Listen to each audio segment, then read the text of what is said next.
Mantan Presiden Rusia Dmitry Medvedev melayangkan ancaman pada Ukraina, Prancis, dan Inggris. Ketiga negara itu diancam dengan senjata nuklir. Hal itu diungkap Medvedev pada Selasa 24 Februari 2026. Ia menyebut Rusia akan menggunakan senjata nuklir jika Prancis dan Inggris menyokong pertahanan Ukraina.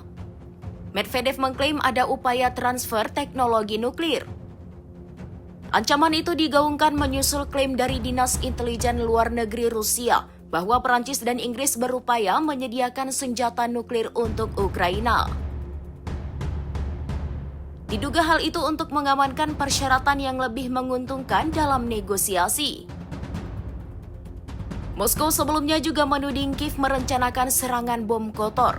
Rusia juga berulang kali mengeluarkan ancaman pada Ukraina dan sekutu-sekutu baratnya.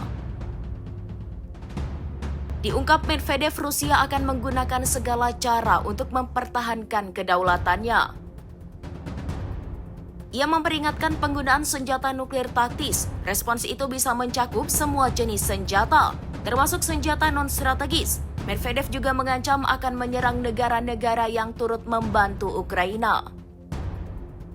Intelijen Rusia mengklaim Prancis dan Inggris berupaya menyediakan senjata nuklir dan sistem pengirimannya untuk Kiev.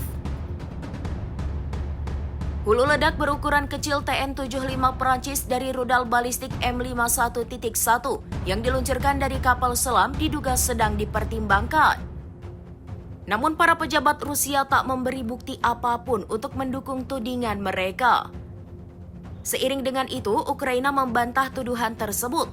Kiev menegaskan bahwa pihaknya tidak mengejar senjata nuklir.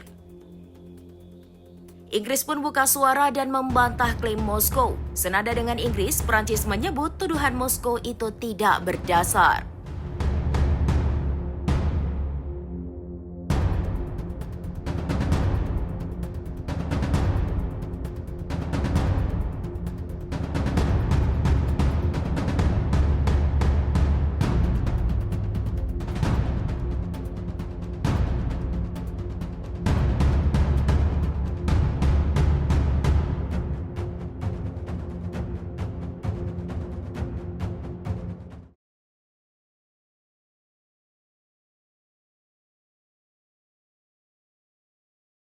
Download Tribun X sekarang, menghadirkan lokal menjadi Indonesia.